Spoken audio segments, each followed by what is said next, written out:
Olá! Hoje o blog da Leiliane é um especial do aniversário de Brasília. O nosso entrevistado é a única pessoa no mundo que recebeu uma autorização por escrito do Oscar Niemeyer para assinar as suas plantas. E mais, é a única pessoa que recebeu essa autorização também para emitir qualquer opinião sobre o mestre das curvas. Eu estou falando do arquiteto Carlos Magalhães. Tudo bom, doutor Carlos? Tudo bem. Tira o doutor. É uma honra estar entrevistando o senhor. E eu gostaria de fazer aquela primeira pergunta que todo mundo já te perguntou, com certeza. Quando foi que o senhor chegou a Brasília e por que o senhor veio para cá? Bom, eu cheguei a Brasília no iniciozinho de 1959.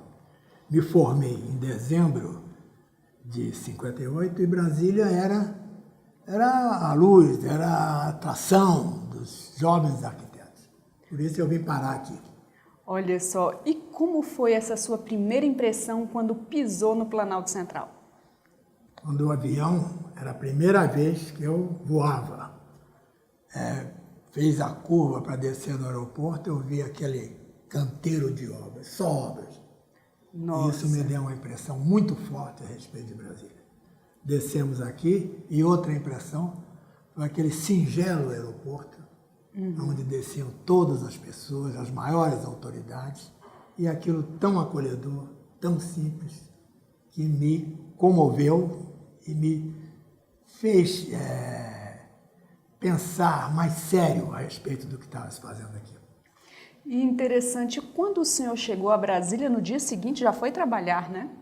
Nós chegamos aqui, não tinha esse descanso não, o cara que chegava era para trabalhar. Então eu já tinha onde ficar. Sim. Fiquei no acampamento da construtora Pederneira e já tinha uma cama lá e o ticket para almoçar, para comer lá. Então aqui não era brincadeira. E as obras, 3 obras já estavam designadas para mim. A fiscalização do Hospital Distrital, que hoje chama Hospital de Base. Sim.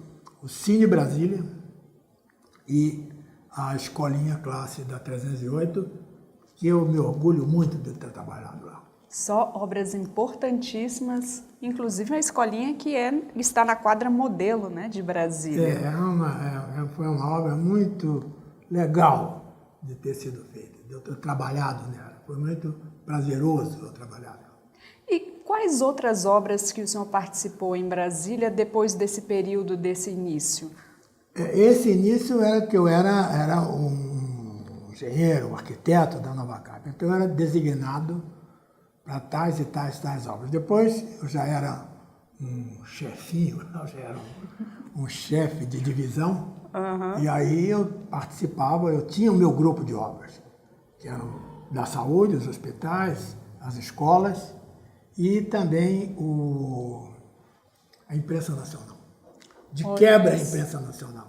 Nossa. Aquela coisa enorme, então de quebra essas minhas obras. Além disso, o senhor trabalhou também na construção da Catedral de Brasília, né? Como que foi? No final do ano, me designaram para dirigir a construção da Catedral, porque tinha também o trabalho do arquiteto ali, tinha o trabalho do engenheiro que dirigia a obra e tinha o trabalho do arquiteto que desenvolvia o projeto, fazia os detalhes do projeto. E então eu acho que por isso me mandaram para lá. A catedral, ela é assim, uma obra muito difícil, né? Por causa do desenho, foi muito difícil de ser executada. Qual foi a parte mais complicada da construção da catedral, na sua opinião? Na catedral nós tivemos que fazer um galpão grande que coubesse o desenho em tamanho natural de uma coluna daquela. Nossa! A partir dali nós fizemos uns 25, 30 cortes e a partir daí foi possível construir as formas da catedral. Nossa! Essa era e alinhar aquilo tudo. As formas iam subindo de 4 em 4 metros e tinham que ser alinhadas. Tinha uma posição de topografia para cada coluna daquelas, para que aquele eixo, aquela espinha ficasse correta, de baixo até em cima. Nossa, e as esquadrias também devem ter Esquadria sido já foi difíceis. na segunda etapa, na etapa de acabamento. Essa primeira etapa foi só a estrutura, que era que me tirava o sono. Eu vou lhe dizer isso. Eu ia para casa e às vezes não conseguia dormir pensando naquilo, como é que a gente ia fazer aquilo, se aquilo ia ficar de pé. E aí no dia seguinte, semana seguinte, eu ia ao Rio falar com o professor Cardoso, para ele me acalmar. E ele dizia, não, Magalhães, fica o Carlos. Eu disse, o Carlos, é assim mesmo, vai dar tudo certo. E hoje, quando você olha assim a catedral prontinha, você se lembra daquela dor de cabeça que você tinha na construção? Eu me lembro da dor de cabeça e da confiança que o Cardoso depositava na gente. Ele disse, não, manda fazer os testes, porque nós tivemos que soldar os ferros de topo, porque não cabiam os ferros, se fosse trespassado, não cabia na forma. Nossa. Ele dizia, faça os testes lá no IPT de São Paulo. Nossa. E se for tudo bem, vai estar tudo bem. Vai tirar o escoramento e vai ficar lá. O senhor estava aqui na inauguração de Brasília? Como foi? Eu estava aqui, mas não vim para a praça, não. Eu fiquei de longe, fiquei assistindo de longe a inauguração. Viu os fogos? Vi os fogos, mas acho que a inauguração era para outras pessoas. Nós éramos do trabalho. Mas não ficou emocionado? Não, aí vi. Você ajudou a construir uma cidade. Aquilo me é um grande orgulho de ter trabalhado na construção da catedral. Um jovem arquiteto, imagina, um velho falando no jovem. Um jovem arquiteto que teve essa oportunidade de trabalhar, de construir uma cidade. Incrível. E após a inauguração da cidade, então, o senhor foi trabalhar onde? Porque Brasília passou por uma crise, né, que vieram os militares. O senhor continuou trabalhando em Brasília nesse período ou foi para outro local? Não, eu trabalhei ainda há algum tempo aqui em Brasília. Aí, por volta de 1970, 72, o Oscar me convidou para refazer o escritório dele. O escritório dele tinha acabado. Primeiro ele vindo para Brasília, depois ele viajando em 64, ele ficava muito tempo fora. E ele então, nos anos 70, ele me chamou para refazer e eu topei essa parada. Você era o único brasileiro no escritório dele naquela época? Mas naquela época era. Tinha um alemão, um suíço e eu. Nossa! E aí refizemos o escritório. O escritório dele ficou importante, tinha a importância dele, mas ficou importante, muito importante, pelo trabalho que fazia de desenvolvimento da tecnologia, as coisas importantes que aquele momento oferecia à construção civil. E o interessante é que no início dos anos 80, então o Oscar e o Lúcio Costa foram chamados a Brasília novamente pelo governador, né, que era o governador José Aparecido, que queria transformar Brasília em patrimônio cultural da humanidade. E aí o senhor foi designado o secretário de Obras, né? Secretário de Obras, indicado pelo Oscar e com o apoio do Lúcio Costa. O Lúcio Costa, no momento que quiseram fazer, que o governo quis fazer uma repartição paralela à Secretaria de Obras, o Lúcio fez uma carta e impediu que se fizesse isso, achando que não se podia dividir o nosso trabalho, que enfraquecia as coisas, o projeto dele, o trabalho dele. Então, eu fui mantido nesse... Sim, e nesse período de 86, né, 86, 87, até o final de 85 até o final de 88. Até o final de 88. Nesse período, assim, o senhor se lembra que obras que o senhor estava diretamente envolvido na cidade e que outras ações?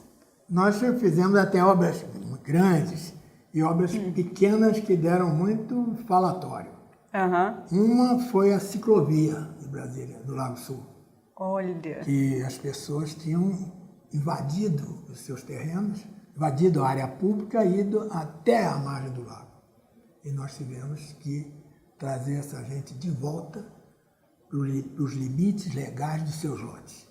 Isso com a participação direta do Lúcio Costa, que começa esse trabalho com uma carta para os moradores. Nossa. Penso que os moradores são pessoas civilizadas. Ele começa essa carta assim. Penso que os moradores da península do Lago Sul são pessoas civilizadas. Quer dizer, ele se envolveu diretamente nisso. Então, você já começou mexendo num ninho difícil de vespas, né? Porque você tratou justamente com as pessoas mais importantes de Brasília. Mais importantes e mais ricas da cidade, né? Com tudo, até com a casa da Câmara dos Deputados, e uma pessoa que naquela época foi muito gentil conosco, foi eu não estou lembrado agora o nome dele, um militar que morava ali na Península dos Ministros e que nós passamos com a ciclovia e tiramos metade do terreno que ele usava. Nossa!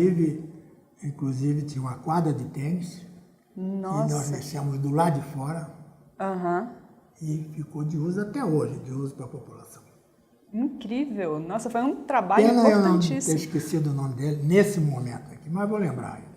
Sim, e depois que o senhor trabalhou como secretário de obras em Brasília, o senhor também foi superintendente do IPHAN, né? É outro cargo espinhoso. Eu gostaria que o senhor falasse como foi. Porque a nossa participação no IPHAN foi como todas as minhas participações em qualquer trabalho. É uma participação dura, eficiente, com o olho sempre na direção do trabalho. Sim. Então lá eu aprendi que o IPHAN tem um poder danado aqui nas áreas tombadas. Pode fazer, pode impedir, pode embargar. E isso nós fizemos. Eu acho que foi o último superintendente que embargou qualquer coisa aqui em Brasília, mesmo diante de todas essas aberrações que fazem aqui. Nós fizemos isso. Vocês embargaram uma obra do metrô, você poderia falar sobre isso? Nós embargamos uma obra do metrô, eu acho que foi a estação da 112. Eu fui lá fazer uma visita à obra, que ia ser inaugurada pelo governo, aquela estação. E imagina quando eu cheguei lá, tinha acabado de ser atropelado um empregado do metrô, que foi atravessar o eixo pela pista, por cima, e foi atropelado. Então, quando eu voltei para o escritório, expedi um termo embargando as obras, as estações do metrô, dizendo que elas só podiam ser inauguradas com os túneis, as ligações subterrâneas prontas. Muito importante. E assim foi feito. Aí o governo parou, fez o túnel e inaugurou a obra. Por isso é que eu digo, as coisas acontecem aqui porque às vezes o superintendente não tem pulso para fazer. Ele está pensando em manter o emprego dele, está pensando em agradar o governador, está pensando em agradar o Ministério da Cultura e o Palácio do Planalto. Eles têm que trabalhar pensando na cidade, pensando na importância do projeto de Brasília.